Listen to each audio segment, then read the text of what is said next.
This is an interview with Robert Litterman, an economist and finance leader whose work helps shape modern portfolio construction and risk management. He studied at Stanford, taught at MIT, spent over 2 decades at Goldman Sachs, and co-developed the Black-Litterman model for portfolio optimization with Fisher Black. You can read more about Robert Litterman on our website, 6degrees.blog, and our Instagram page, 6degrees away. Thank you and enjoy the interview. You originally majored in human biology at Stanford and even worked as a journalist in your early days. What drew you into economics and finance after such a diverse start? And how have those early experiences outside finance shaped your approach to the field? Sure. Well, so I started my undergraduate at Stanford, and that was in 1969. I was in the advanced freshman physics program, but that was also the year of the Vietnam moratorium, and we kind of went on strike. And I decided maybe I wasn't going to be a physicist after all. And Stanford started a new program then called human biology. And I thought, that sounds pretty interesting, much broader than physics. And, studying human as part of nature really is how I thought about it. And we got a really good broad education. And one of the things that was obvious is that, it's not just humans, but all animals, respond to incentives. Incentives are anything that changes behavior. You want to train your dog, you give them treats, and humans aren't that different. So I would say understanding the importance of incentives, and that led me later to think about economics, business. I actually didn't quite understand the difference. And when I first went into economics, I thought I was studying business. And then I realized, no, really, I was studying math more than anything else. And that was fine, but that's how I got into economics.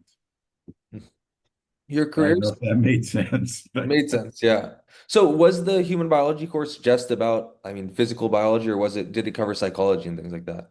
Oh yeah, we took psych classes. I remember one where Jim Plunkett was part of the class, and he was passing, and they put these special glasses on him, and then he trained him to to compensate for the glasses, and then took them off, and of course then it was hard to get back to where he was. But anyway, a lot of fun and very widespread. We anthropology, which I thought was very interesting, and you could go. There was definitely the biology, and I'd say about a third of the class was pre-med. So that's and I think it's still a very popular major at Stanford, and I think it's still a lot of pre-med, but it was like you said, psychology, anthropology, economics was part of it. And I took a couple economics courses. So yeah, that was, I guess I got my first introduction there as part of the human biology curriculum. But then later decided really that was kind of an interesting topic on its own. So I guess I was working as a reporter for the San Diego Union, and they sent me out to El Centro, which is out in the middle of nowhere. And I remember thinking, I've got to get back to civilization where there's computers, because they were not out there at the time. And so I applied to UC San Diego, got into their economics program, and loved it. Just continued. Actually went to Minnesota a year later, and ended up with some amazing people as my advisors and fellow students. And Minnesota at that time was a really incredible place. So why did you decide to end up going into economics instead of becoming a doctor or something like that? I always from the time I was growing up in Phoenix, Arizona, I remember reading about computers and thinking, wow, that would be really cool to have a computer to play with. But there were no computers in Arizona at the time. So the first time I actually was able to use one was at Stanford. And that was I just loved it and always had this dream of programming computers to do things and anyway economics was a place where I thought this is a place where I can learn some pretty cool techniques and for data analysis in particular and yeah, it was definitely true. It's kind of funny now looking back because as a graduate student in the mid 70s, my advisors told me, there's a couple of interesting techniques out there that you should figure out, like genetic algorithms and neural nets. And these might be interesting. So yeah, it was kind of fun. I learned a lot of good stuff. They suggested learning about optimal control theory. That was something else that came in very handy. But I just had a lot of interest early on in understanding what's going on in data, analyzing it, and so on. Of course, our techniques in those days were pretty primitive compared to today. So your career spans roles from research economist at the Minneapolis Federal Reserve to over 2 decades at Goldman Sachs, and now the co-founder of an investment firm. What were some key milestones or turning points in this journey that significantly influenced your outlook on economics and risk management? Yeah, well, it started, kind of by chance being at Minnesota at the right place at the right time, so to speak. And then when I went on the job market, which I wasn't sure I was going to be an economist actually, but my advisor said, no, you have to at least try it because, you can never do it again if you don't try it now. So I went in the job market and ended up getting an offer at MIT and taught in that department. That was an incredible opportunity to, meet some of the, Paul Samuelson was there and Bob Solow was around. And at that time, Larry Summers and I were together as assistant professors. And it was a very vibrant place to be. Now, I realized while I was there that I was not cut out to be an academic. And 2 years later, I went back to Minnesota and became an economist as you mentioned, at the Minneapolis Fed. And I thought that was going to be great and a career. And then 5 years later, Goldman Sachs called and said, "You're coming to Wall Street." And I was like, okay. They made me an offer I couldn't refuse. It was a great opportunity. I was totally unqualified, I might add, but one of my buddies said, well, you got to learn how to price options and then you'll be very useful. So I figured that out, which was, kind of how to program up an option pricing model. And that did turn out to be very, very valuable on Wall Street, indeed. So those were some important turning points. Now, at Goldman, I was like a kid in a candy store in terms of the opportunities to apply quantitative techniques, fitting curves, and there were just a lot of opportunities to add value in those days as a quant. I was one of the first PhDs shortly after Fisher Black, who arrived. We had crossed paths at MIT, so we knew each other, but he was there at Goldman first and was making money for them right away. And so they decided, maybe they'll take a chance and hire some more PhDs. And I was one of that early crop that arrived at the right place at the right time to apply those quantitative techniques and make markets more efficient by, spotting opportunities. So, and then at some point, Goldman said, we need someone to do risk management. And so I was given that opportunity. They made me a partner. I went around to all these other partners and said, how are you managing your risk? And they all taught me about how they think about risk management. And it was very interesting education. They were all pretty good at it. We all shared the risk, of being a partner. It's a great structure, I would say, for risk taking. And anyway, so I did that for a number of years. And mostly what we did is gathered information from all the different desks and put it together and tried to make sense out of it and developed a whole bunch of techniques for trying to understand, the risks. that were being taken in many, many different, markets. And after a number of years doing that, the firm asked me to move to asset management.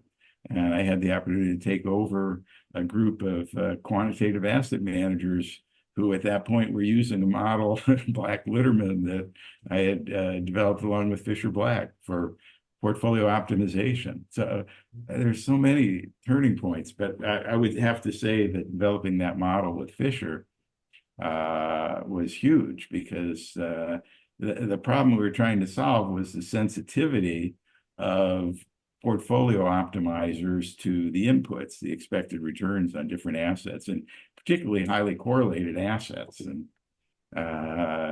it turned out that in solving that problem, we kind of reframed it and said, well, let's start with equilibrium. And instead of putting in all of the assumptions about all the different assets, just tell us your views. And so anyway, that was a huge success. We started using it in asset management at Goldman Sachs. And so I moved over there and took over the team that was using that model. And yeah, that was my introduction to investment management. I had a nice career there. I was retiring from Goldman, and the folks that I was working with at Goldman decided they were leaving Goldman as well, and we all decided to start this firm, Kepos Capital. And I at the time I was thinking that I was going to retire, but it added another leg to my career. And now I've moved out to California, and I'm trying to retire, but it's been a struggle. I'm sitting on lots of boards and continue to do a lot of work in climate. When I left Goldman, one of my partners, who had been pretty close. He was head of operations when I was head of risk management, and we both reported to the CFO. And he said, Bob, are you interested in the environment? And I said, well, this climate change thing, it seems to be a risk management problem that we're screwing up. We're not pricing the risk. And my partner said, well, that's kind of obvious from an economist, but no one seems to know where to price the risk. And I thought, well, that's kind of interesting. That can't be true. I can read the literature, and sure enough, I read the literature and I thought, this is screwed up. They're not treating it as a risk management problem, and so it kind of sucked me in. And yeah, so I've done some work on climate, and the bottom line is, instead of this being a far off problem and we'll address it at some point, don't worry about it. It's like, no, this is a risk management problem. And, time is of the essence. You don't know how much time you have, and you got to be prepared for worst case scenarios. And it's a slam on the brakes kind of problem, brake hard enough that you expect to solve the problem and brake immediately. And, I'm still trying to tell that story, hoping someone's going to listen, because there's only one break, and that is, the incentive that we give people to reduce their emissions, to move CO2 and other pollutants out of the atmosphere and clean it up. And we're not doing that. And, as an economist, yeah, people respond to incentives. And it's really not an economic problem. Let's just be clear. Everyone agrees.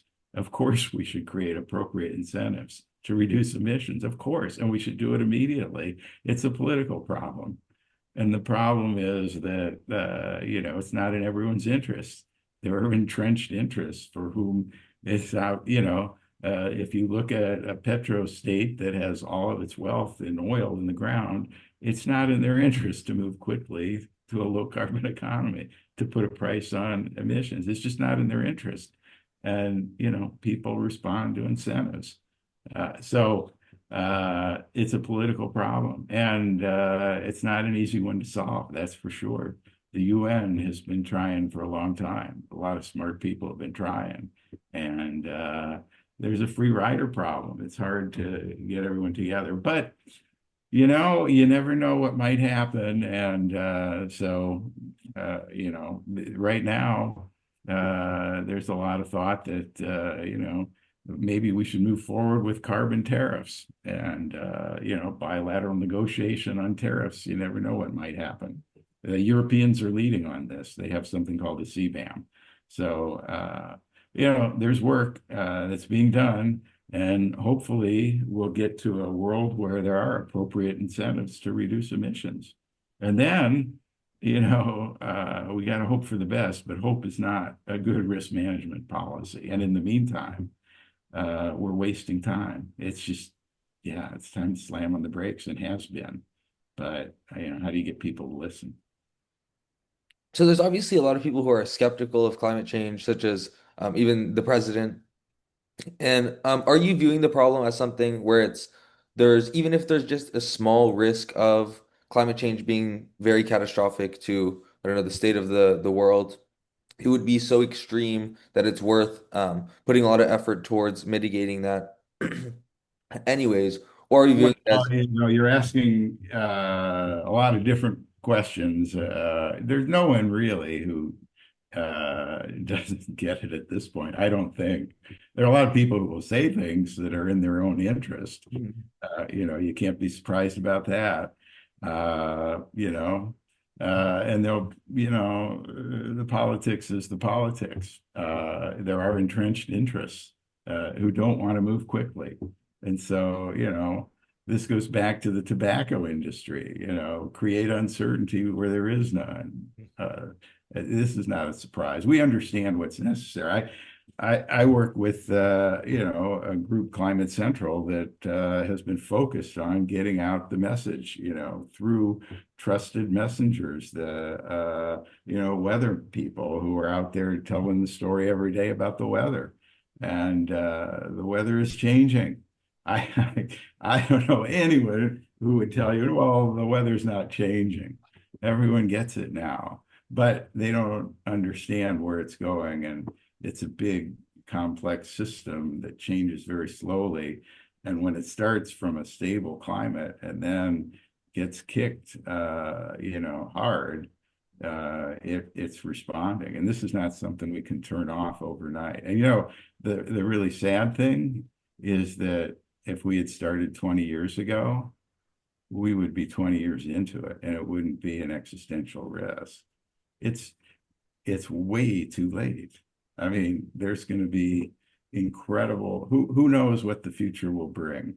There's incredible risk out there that we didn't have to take. And every day that we delay, we're taking more risk. Now that's just insane. We're not pricing the risk. That's insane. And everyone agrees on that. Now, if you ask what's the appropriate price, well, I would say you got to be prepared for worst case scenarios. And you ask about that. Yeah, I don't know what the worst case scenario is. No one knows. But, why take that risk? And, that it's really a question of intergenerational, equity. By not pricing carbon today, we are creating additional risk for our grandchildren. Why are we doing that? And I say we, not everyone. I mean, China right now, as you probably know, is racing to create the clean energy future. And I give them credit for that. I was at a Senate Budget Committee hearing a few years ago, and one of the senators was like, do you think China's ever going to change? I'm like, yeah, I do. And guess what? They had already changed at that point. We just didn't know it. But yeah, and this country is like, doing everything wrong, but maybe it'll change. Who knows? It's an unsustainable path for sure. Climate change isn't going away. It's only getting worse. And it's, starting to be reflected in valuations and, investors are always forward looking. So they're looking to the future. But, the sad thing is that no one expects us to price emissions. It's not just that we're not pricing emissions today. investors don't think we're going to change. And that's the sad thing, because investment decisions today, are motivated by your expectations about what you're going to get paid for in the future. And yeah, I don't think there's a lot of people out there saying, oh, yeah, that's going to change. Politics is going to get fixed. Uh, we're we're going to all agree there should be strong incentives to reduce emissions. It's not an easy problem to solve, and no one expects it to get solved anytime soon. It's sad. How do you think the rise of AI and its energy usage will affect climate change? Well, the issue is not the demand for energy. You understand that. The issue is that we're not pricing emissions. So AI is going to increase the demand for energy. That's not the problem. That's fundamentally not the problem. The problem is we have no incentives to make that energy clean. And the people who are making investments in the future, if you put the economics over here and the sustainability over here, and the economics always wins. That's just the way it happens. Mhm. I mean, how could it be otherwise? People respond to incentives. And when we say the economics, what we mean are the incentives. Mhm. And, so the issue is not energy. The issue is pricing the risk. We're not pricing the risk. Mhm. So you've had the chance to collaborate with luminaries like Nobel laureate Christopher Sims and the late Fisher Black. How did working with such figures shape your perspective and career? And can you share any memorable lessons you learned from those collaborators? It helps to collaborate with geniuses. That's the lesson. I got lucky. My career has passed by many geniuses, and I guess I had the good sense to recognize that they had good ideas. And in many cases, I just had some computer skills that allowed me to execute on those ideas. And so, gosh, the idea of forecasting with vector autoregressions was Chris Sims, and it's basically saying, let's see what's in the data. And I thought, yeah, that makes sense. And so I programmed that up, and I looked at the quality of the forecast, and it was like, oh, gee, this is terrible. So I went back and said, Chris, the forecasts here are terrible. And he said, well, have you tried putting a Bayesian prior on? And and I said, no, what's that? you know, and he kind of explained that maybe there were better ways of handling data. Let's just put it that way. And that was he pointed me in the right direction. So that became my dissertation. It was kind of easy to understand, very at the time, very helpful, I would say. I say at the time because there's so much more data now and so many more sophisticated ways of analyzing data that anything that was done, 50 years ago is likely to be quite out of date. But at the time, it was pretty good. And so, similarly with Fisher Black, I was given a simple task, build optimal portfolios. And so I remember I went to Fisher and said, well, what's the state of the art here? And he said, well, a mean variance optimization, and, start simple and let's see what happens. And so I went out and did that, and it behaved terribly. I went back to Fisher. I said, "This is crazy. It just goes all over the place, and it's unstable." And Fisher was like, "Well, yeah, that's well known." And I was like, "Oh, well, what do you do about it?" And he says, "Well, most people put constraints on everything, maximums and minimums, and obviously you don't get a lot of value added when you do that." And so I said, "Well, what do you think?" And he says, "Well, why don't we?" I like a CAP-M equilibrium. Why don't we put that in? I thought, CAP-M equilibrium. Oh, what is that? So I had to go figure that out and figure out what does it mean to put it in. And so that was the development of Black Litterman. It was another set of views. And by having that perspective, the CAPM equilibrium, the real benefit was you didn't have to put in views on every asset. And it was really hard to get those views to be consistent, is kind of why it always went crazy. And so it reformulated the problem of putting in the views that you want to put in. And you can put in different degrees of confidence, and you can use quantitative data to help you figure out what your views are. And it just opened up an awful lot of opportunities that people are still using. And the idea was definitely Fisher's. And, it was a good idea. I thought, okay, let's see what happens. And it worked out very well. And so I've just been lucky. Yeah. So you've been in quant finance since what seems like the beginning, and quant has obviously expanded a lot with the rise of firms like Citadel and Jane Street. How do you view those investment funds, and also how do you view the future of finance with quant in it? Well, I guess I have always viewed quantitative as just, making kind of informed decisions using data in the best way you can. And, as computers have gotten more powerful and data has become more plentiful, the ways of analyzing data have become more automated, you might say.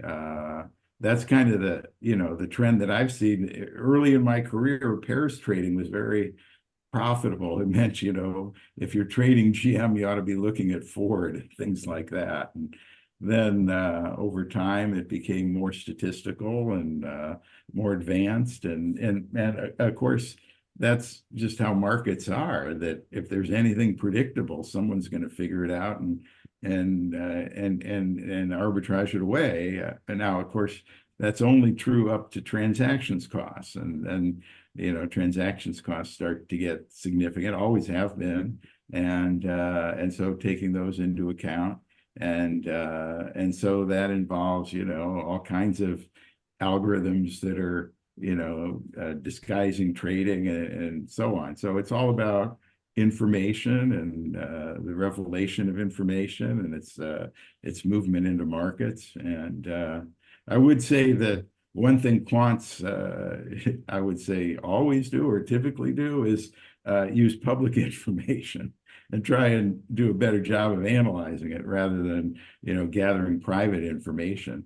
But these days, I don't know, that's not always, if you're using satellites to gather data and so on, I guess that's public data, obviously, and it's how you use it. And, it doesn't mean it's necessarily easy to analyze, but there's just more and more data out there. So, if you're trading soybeans, maybe you should be looking at droughts or, as well as tariff policies and so on.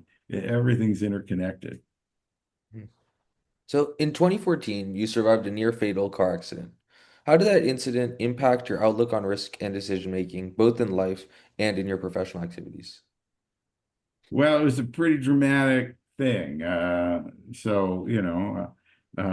me just tell you what happened. My wife and I were driving into the city to meet some friends, and we were on the freeway. It was pouring rain, and all of a sudden, my wife said, "Oh my God, Bob, watch out!" And it was the tone of her voice, which was just like, "Pay attention here."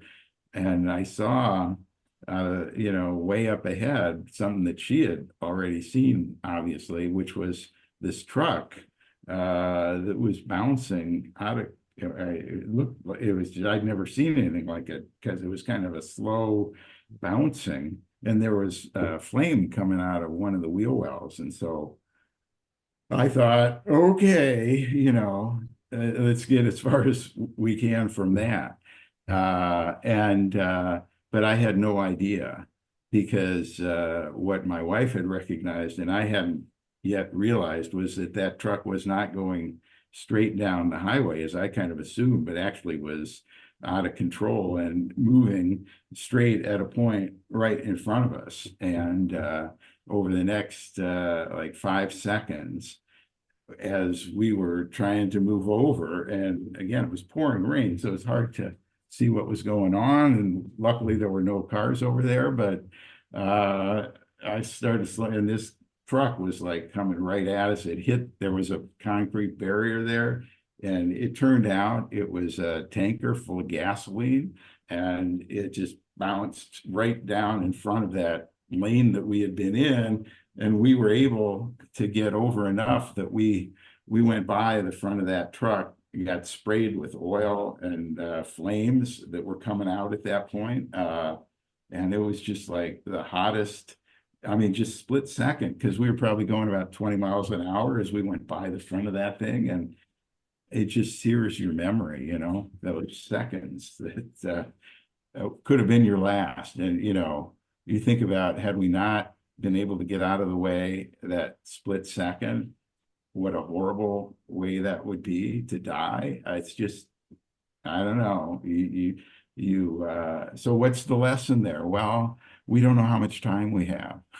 That's the lesson, If you have enough time, you can solve a problem. But when you're managing risk, you don't know how much time you have. And as I say, with respect to climate change, had we started 20 years ago, it'd be a different world today. We're not talking about ages ago.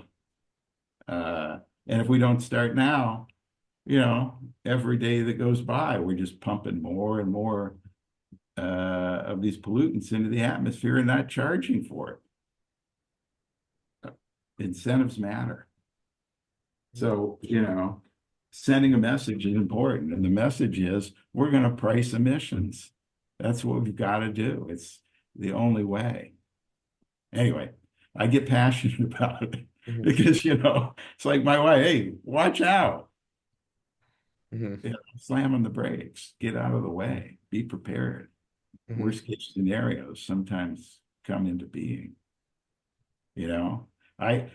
so I got very focused on this problem and worked with a couple of other economists and wrote down a model where uncertainty gets resolved over time, and the optimal policy is to be prepared. Price it high enough now that you expect everything to be okay. Okay. And when I say that, it's probably too late in some sense. Humans can adapt. Ecosystems, they can't adapt as fast as the climate is changing. And so, it is what it is. So an interesting story regarding climate change just from last week was my relatives were here from Canada, and there was a little gas powered lamp or something like that where there's a flame coming out. And they were saying in Canada this would be all kinds of red flags and whatnot. And then my dad was in Lubbock, Texas, like a few days later for some sort of thing, and they were getting rid of I'm not entirely sure what the process was, except instead of just a little lamp that would have been a big problem in Canada that he specifically noticed, there was a size of a building just burning into the air. That's a interesting contrast. Um, Yeah. Well, the forests are burning more and more because of droughts and the heat, and that releases, particulates that are not healthy. The climate is changing, and we were kind of adapted for the nice stable climate we had. how do you think you can get policymakers to change their policies, I guess? Well, I guess more emphasis on the risk to, our grandchildren. And, it's an intergenerational equity issue, and it's hard to get politicians. That's why it's so difficult to solve this problem. It's hard to get politicians to look beyond next week, much less generational, and then there's the free rider problem. So you look at Europe, and they've got a pretty good system of putting a price on carbon, and they've got now their carbon border adjustment mechanism, which is a way of protecting the domestic manufacturers who are otherwise disadvantaged relative to countries like the US that don't have a price on carbon. So there are leaders, and we see them, but it's hard because it's not in everyone's interest. And, so that's hard within a country. And then it's hard between countries because countries have different interests. Now, I would say the most positive thing I can see going on right now is China. China's looking forward. China's building, the world supply of batteries, of solar cells, of electric vehicles. That's very positive. Hmm. Are you optimistic about the future generally of climate? Let me put it this way. There's a lot of scenarios out there, and some of those scenarios are really positive. Like, you know what? We find a technology to very cheaply produce clean energy, and we use that to dramatically reduce the amount of emissions very quickly. And then we find that it's not as expensive as we thought to clean up all of that CO2 and other gases in the atmosphere. And maybe all that heat that's in the ocean gets dispersed over time, and sea level doesn't rise as much as we feared, and all of those other effects in every dimension that's affected by climate.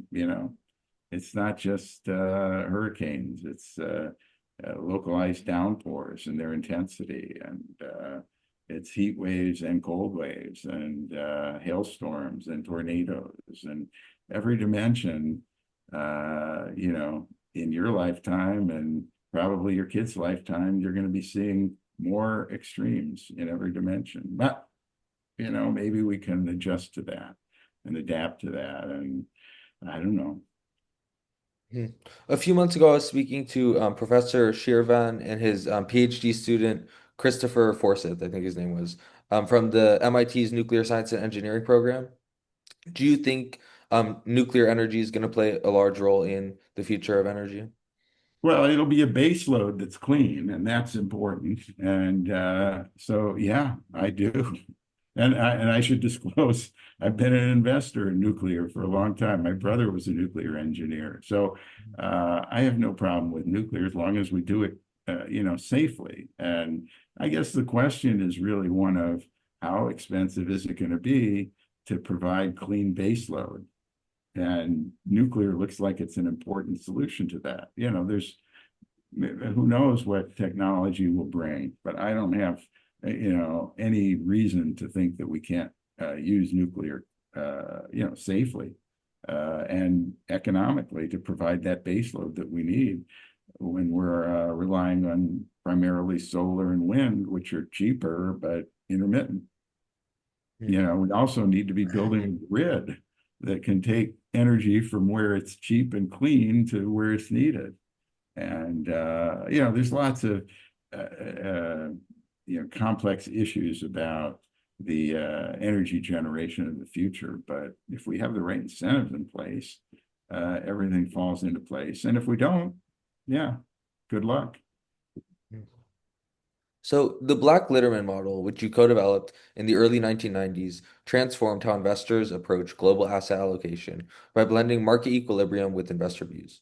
What problem were you trying to solve when you created this model, and how do you assess its impact and relevance in today's investment landscape?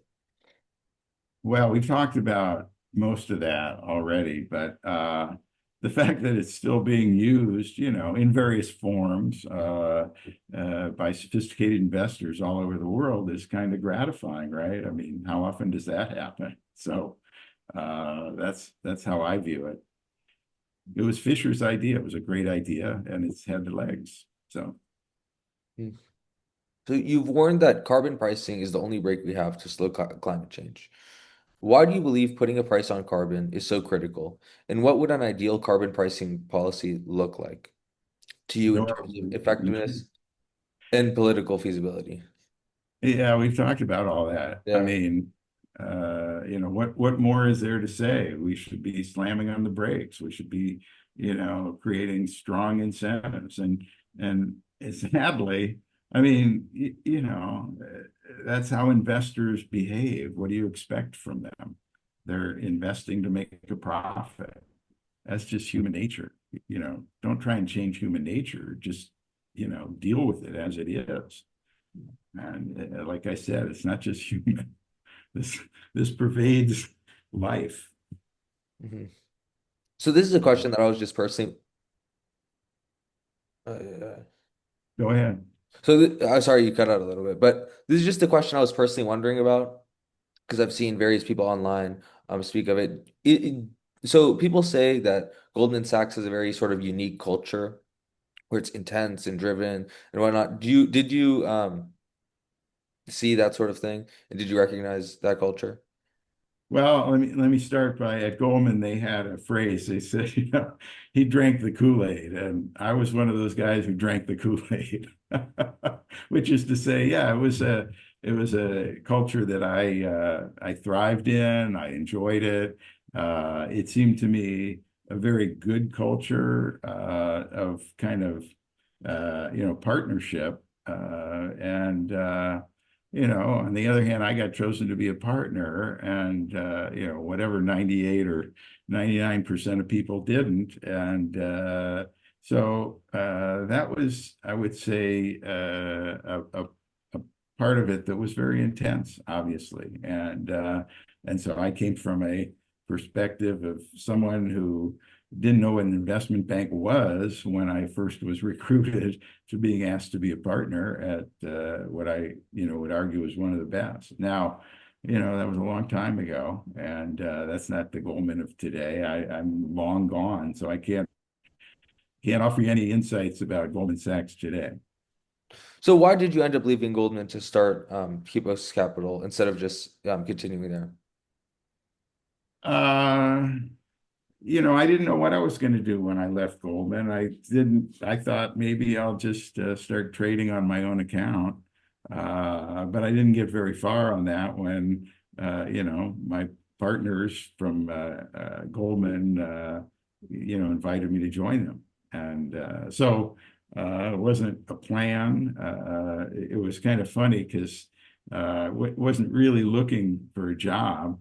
And they said, "Well, we'll give you, an office and an executive assistant." And I thought, "Well, that sounds worthwhile," And so I became chair of the risk committee at Kepos, but and a partner, and still am, but semi-retired, let's say. Mhm. I live out in California now. I don't spend a lot of time in New York. So how does your job managing risk at Kipos differ from Goldman?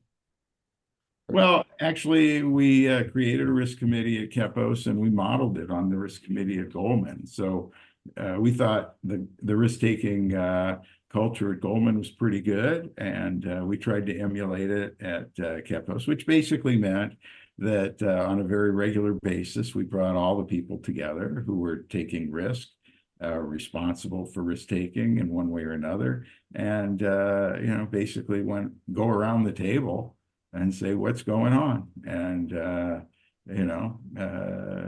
that works out pretty well, I would say. Hmm. So these interviews go out to a lot of younger people. What sectors or industries would you recommend people go into looking toward the future? Well, I'm probably not the best person to ask, but what looks obviously very interesting to everyone now is AI, and digitizing the planet, and using AI to figure out what's going on. I heard Jensen Huang give a talk a couple of years ago at Stanford, and he said the frontier on AI now is biological data. And I thought that's kind of interesting because my kids are both working in that area. And I said to one of them, "What do you think about it?" And he says, "Well, what do you think I'm working on?" So that seems to be, pretty interesting area. But I'm not the person to ask. Mhm. So in recent times, I've seen in the markets just generally, it seems slightly disconnected from what's going on in the world and how the markets behave. Are you recognizing a similar thing or not so much? Well, yes and no, in the following sense. Markets are always forward-looking, and so they always have priced in everything that they've already observed. What they're reacting to is new information. And new information, kind of by definition, is something that's unpredictable. And so, I think what we're feeling is the market's not reacting to, what we're seeing, but it does react to new information about what we're seeing. And, so far, a lot of us have felt like the market is overpriced, but and then it keeps going up, and who knows what it's reacting to on any given day. It's very hard to say, but it's certainly not reacting to what's already built in. And so, I just as an example, my firm launched a fund that was designed to benefit from a rapid transition to a low carbon economy. Back in 2020, we thought that was in the cards. Well, it hasn't been in the cards. There really hasn't been, at least in this country, a rapid transition. It's been blocked at every step. And now, the current government is trying to make it even slower. So those who were betting on, it's going to be a rapid transition didn't do so well. And, so that fund didn't do well. Maybe now's a good time because everyone's so pessimistic about the future. But you'll see it in the market before you feel it in the news. I would put it that way. Mm-hmm. So lastly, we ask all of our interviewees the same question, and that's how do you define success both personally and professionally? How do you define success? I mean, I think the first thing to say is probably success is overrated. You probably would be better off trying to understand happiness. But you might say success certainly is an important road on the way to happiness. And I guess I would say in that sense, it's setting goals and accomplishing those goals. That's what success is all about, I think. And so, that's how I would define it in terms of goal setting, hopefully realistic goals, and then working to accomplish those. And when you succeed at those, well, that's success.